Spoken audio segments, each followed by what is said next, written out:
The Premier League is back, which means that there is only one thing left for me to do, and that is my Premier League predictions for the 25-26 season. So let's not waste any more time and get straight into it. In 20th place, I have the first of the three promoted teams, and that is Leeds United. Leeds United are the worst team of the three that came up. Yes, they won the Championship, but in the summer transfer window, they haven't strengthened that much. And we know the gap from the Championship to the Premier League is absolutely massive. Considering in the last few years, these three positions have just been a yo-yo, with the three promoted teams coming up and then going straight back down. They haven't shown enough to me to stay up, to be honest. So Leeds are in 20th. 19th, I have Burnley, the second of the three promoted teams. And seeing these two predictions, you're probably thinking, oh, he's put all three promoted teams to go back down. And to be honest, even if I were to do that, that would probably be the most smartest and accurate prediction I can make in this entire video, because the gap between the Championship and the Premier League is just humongous. And the three promoted teams just do not have enough to compete and stay up for multiple seasons. Yes, they brought in the veteran Kyle Walker, but then again, I just don't think they'll do enough to stay out of the Championship. And in 18th, I'm actually going to be a bit different. And I'm not going to put Sunderland, I'm going to put Wolverhampton Wanderers. Because if I were to put a Premier League team to go down, the only one that is reasonable and sufficient to go down in my eyes is Wolverhampton Wanderers. They lost their best player in Matheus Cunha this summer to Man United, and they really haven't replaced him. Last year they lost Pedro Neto to Chelsea, didn't replace him that much. I just think they'll struggle this year. Cunha dragged them out the relegation zone last year, and without him this season, I think they will struggle. In 17th place, I have the last of the three promoted teams in Sunderland. Yes, I didn't put them down, but they're not that high up either. Sunderland are in 17th place for me. I think they've strengthened well in the summer transfer window, signing players like Granit Xhaka, Simon Adingra from Brighton. These are excellent signings. In 16th, I have West Ham United, who have lost one of their best players in Mo Kudus to a rival in Tottenham. West Ham have been weakened. They have made a great signing in the left back position of El Hadji Diouf. But apart from that, signing players like Callum Wilson isn't very convincing to me, considering his injury records. I mean, Fulkrug was pretty much injured the entire season last year, making Jarrod Bowen a full-out striker.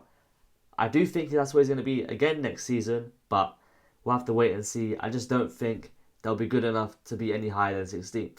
In 15th, I have Brentford, and for some people this might be a bit too high because Brentford have lost a lot this summer transfer window. They've lost Brian Mbeumo, they've lost Mark Flecken, they've lost Thomas Frank, the key to the puzzle. Thomas Frank, who brought them up from the Championship and has done an excellent job in the past few years with them, he's now left and he's also joined Spurs. So how will they fare without him this season? I'm not very convinced by the appointment of the free kick coach as the manager, but then again, I do see Brentford as a very well run club, and I do think that they'll be able to strengthen.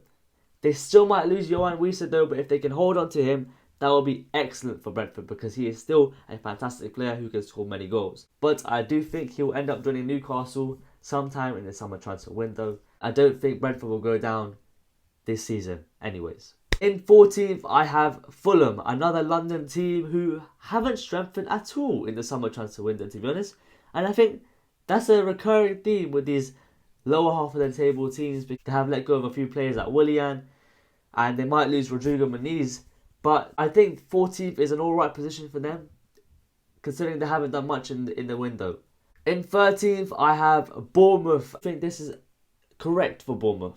Yes, this summer has been brutal for them.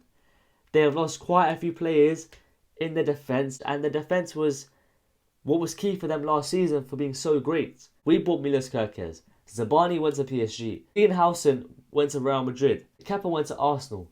Yes, they made some new signings to rebuild their defence, but I just don't think it'll be as the same. I don't think Justin Kluivert will be as the same.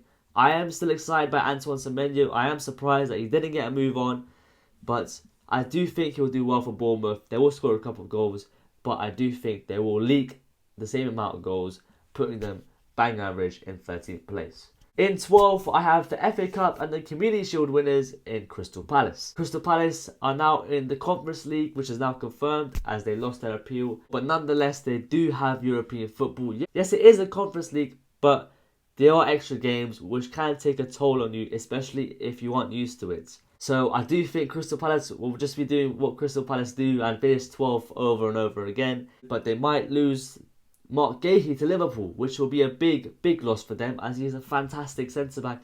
And if they do, they could drop down this list very easily. So if they can keep him this summer, that'll be great. If they can hold on to Eze, that will be the main thing in my eyes. There's been rumours of him going to Arsenal or Spurs, or even just getting a move this summer. And I think that's the key factor here for Crystal Palace and where they finish this season. Because he is the main man there, let's be honest. Yes, you've got Mateta. Yes, you've got Ismail Assar. But Ebere Eze is Eze. He is a fantastic player. If they can keep him, that'll be great. And they'll be looking for strong next season, especially in Europe. If not, it'll be a struggle for them. In 11th, as much as I hate to say this, I have the other side of Merseyside in Everton. And Everton look good. They made some very good signings. Dewsbury Hall, Jack Grealish. Players like Iliman Ndiaye still here. David Moyes still the manager and they're at the new stadium. Everton look good. They could even be a sneaky suspicion for challenge for Europe. I mean, I'm not putting them in Europe. I don't want to see them in Europe. I want to see them go down and get relegated. I don't want to see them do well, obviously, because it's Everton. But if I'm being truly honest, Everton have made some good signings, key signings that teams like West Ham should have made. They've got a great manager. Players like Tarkowski is brilliant defensively. The new stadium could take a toll on them, and they could even be way lower than this. But from what I've seen and what the paper trail leads to, is Everton will have a very good season compared to recent years. And 11th, I think every Everton fan will be over the moon with that. In 10th, I have Brighton, and some Brighton fans will think that this might be a bit low for them. But I think this might even be a bit generous for them in my eyes. They've lost a key player this summer in João Pedro, and that is you've just lost a whole lot of goals there. You've lost Evan Ferguson to Roma, meaning your only key striker who you're relying to getting goals this season is Danny Welbeck. And yeah, Danny Welbeck had his best season in the Premier League last year, considering he's been there for however many years. But if you want to get into Europe, you cannot be going into the season with Danny Welbeck as your main striker. But a key factor for them this season is whether if they can keep Belieber or not. Belieber is fantastic. And if Man United pick up Belieber, not only will that push United up, but Brighton will struggle without him because he is a fantastic player. So let's see what happens with that transfer. But for me, Brighton finish in 10th. In 9th, I have Spurs. And a lot of Spurs fans will think, this is too low for us. We've made great signings, we've got a new manager. This season is going to be all Spursy. We're back in the Champions League, that's what they're going to be saying. But yeah, exactly, you're back in the Champions League, which is a main worry for me this season. If Spurs had lost the Europa League final, then I'd be tempted to put them a whole lot higher than this. I think they've done some good business. I think the main one, it's not even a player, it's a manager, Thomas Frank. We spoke about him earlier in the video.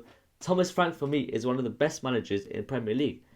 And I wish him the best there, even though I'm not a big fan of Tottenham. But I want to see him succeed. He is a fantastic manager.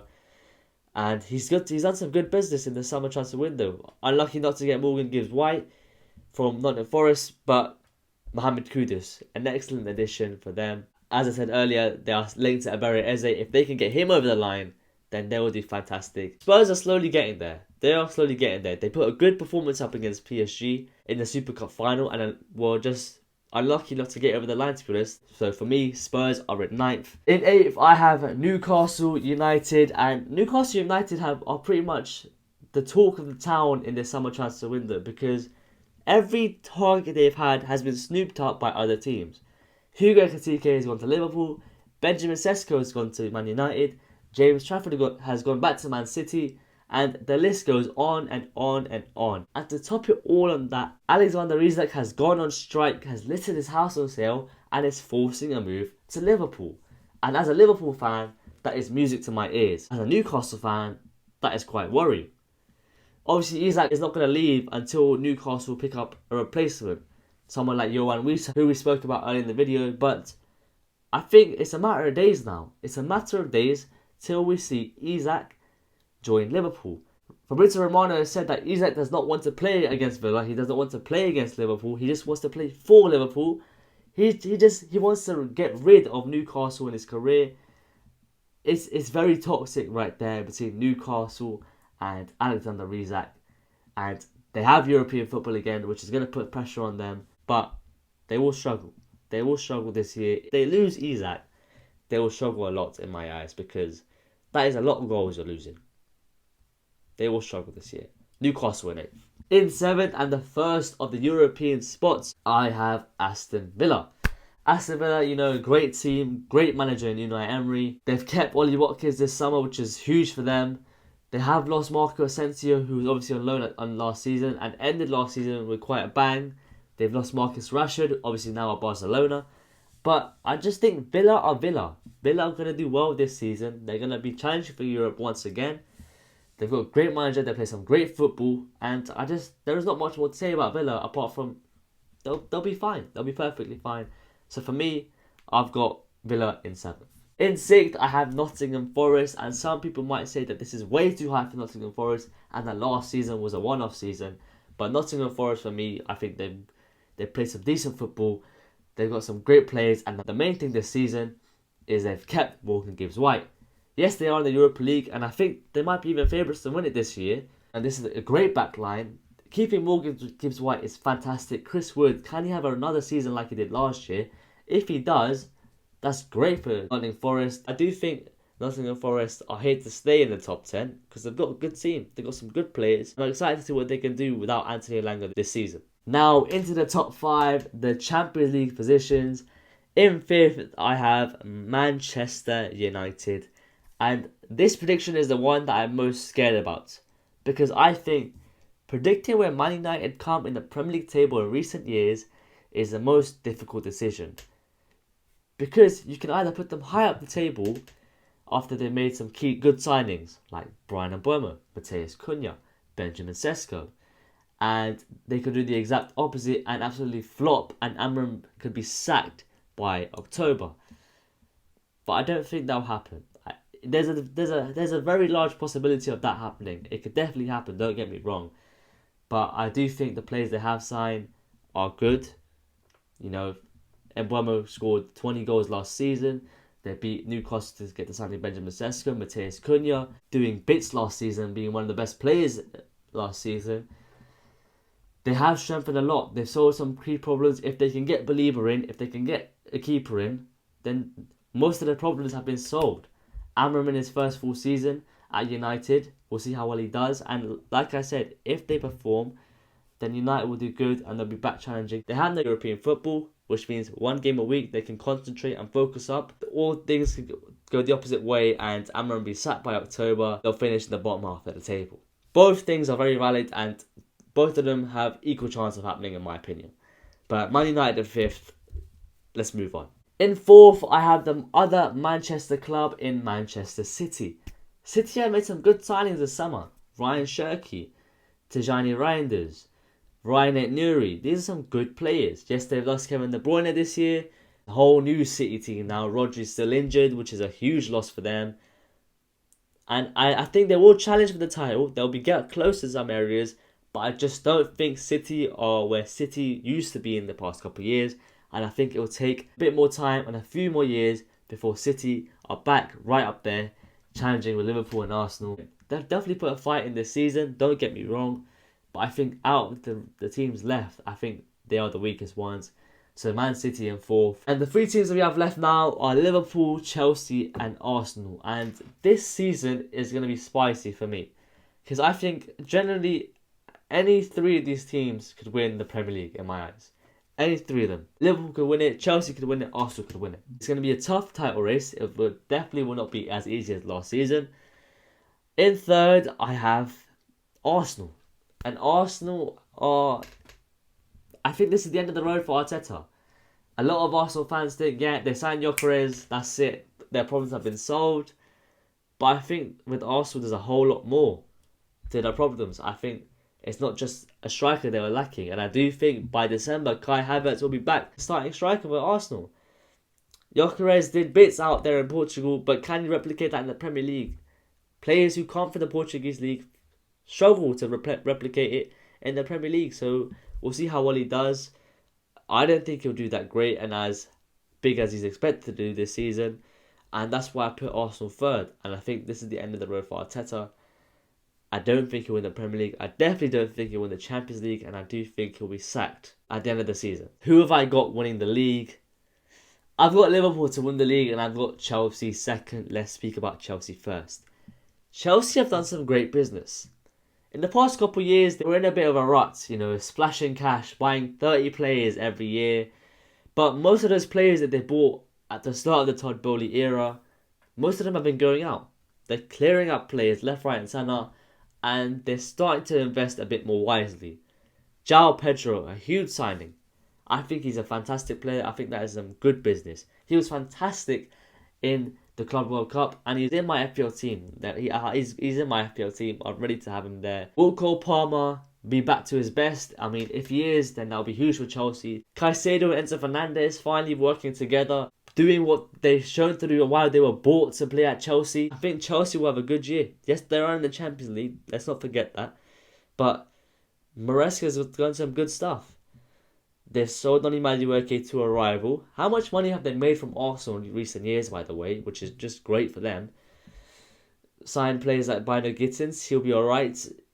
But I have a good feeling about Chelsea. I just do. I think they're getting back to where they want to be and the way they used to be. I have Chelsea in second, and I have Liverpool in first because how could I not put Liverpool in first? Not just because I'm a Liverpool fan, but after the summer transfer window we've had, Florian Wirtz, Jeremy Frimpong, Milos Kerkez, Hugo Ekitike, Mamardashvili, Giovanni Leone. If we get Alexander Isak on top of all that, then it's a must for Liverpool to win either the Premier League or the Champions League. If we don't win either of them, we're seen as a failure for Liverpool. In all honesty, if Liverpool go next season without one of the big two, this season will be a failure.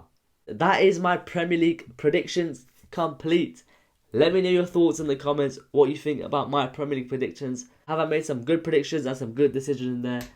Do I have some howlers? Let me know in the comments below. And as always, make sure you like, subscribe, check out the TikTok and Instagram where I pretty much daily post. Make sure you go show some love there, drop a follow if you're new. And I'll see you guys next time. Thanks for watching. Bye bye.